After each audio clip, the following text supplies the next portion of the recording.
Assalamualaikum warahmatullahi wabarakatuh. Saya dari tim Pro akan menyampaikan argumen saya dengan mosi Dewan ini memilih dunia di mana sumber daya penting diatur oleh Agensi Sumber Daya Internasional. Sumber daya penting ini sendiri merujuk pada sumber daya alam dan sumber daya manusia. Sumber daya alam adalah kekayaan alam yang dapat digunakan untuk memenuhi kebutuhan manusia, mencakup komponen hayati, makhluk hidup, dan non-hayati benda mati yang ada di bumi. Sumber daya manusia sendiri adalah manusia yang bekerja sebagai penggerak, pemikir, dan terlatih. Agensi Sumber Daya Internasional adalah lembaga global yang berfungsi mengelola sumber daya penting, termasuk namun tidak terbatas kepada minyak, gas alam, dan unsur tanah. Mengurangi risiko kelangkaan atau konflik perdagangan, serta mendukung penggunaan dan ekskresi sumber daya yang lebih berkelanjutan dan bertanggung jawab.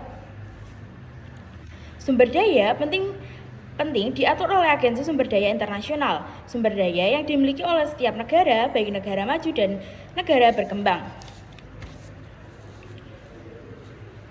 Masalah sumber daya penting, yaitu sumber daya manusia dan sumber daya alam yang tidak merata. Inilah yang menjadi dasar kenapa perubahan di mana sumber daya penting ini harus diatur oleh Agensi Sumber Daya Internasional.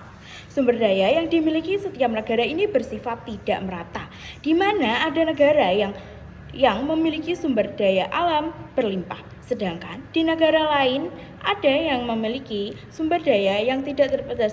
Tidak hanya sumber daya alam yang tidak merata ini menjadi masalah di setiap negaranya.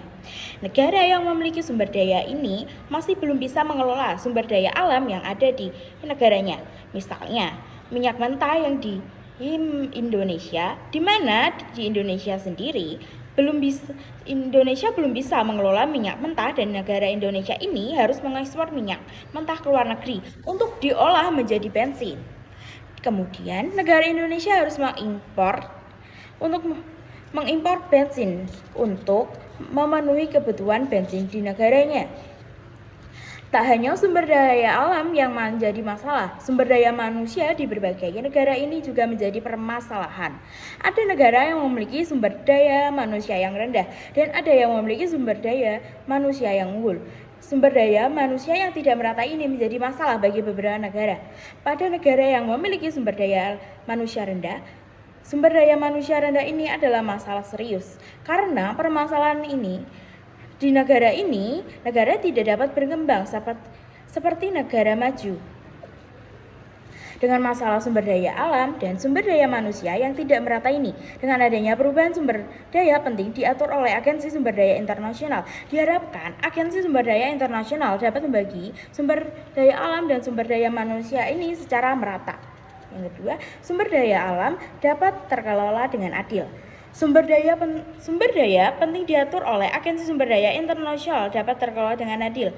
Dengan adanya pengelolaan yang adil ini menjadikan sumber daya alam dan sumber daya manusia dapat terlaksana tanpa adanya ketimpangan antar negara.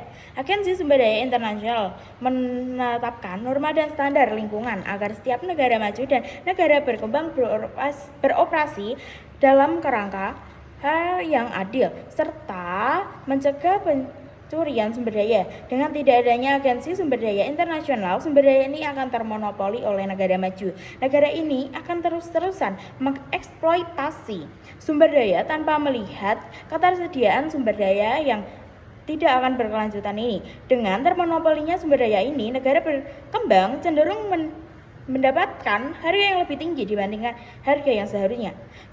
Saya setuju jika sumber daya ini dikelola oleh Agensi Sumber Daya Internasional. Dengan dikelolanya sumber daya ini dapat terkelola dengan adil. Dengan ini pengelolaan sumber daya penting diatur oleh Agensi Sumber Daya Internasional dapat menjadi solusi untuk keberlanjutan sumber daya penting ini.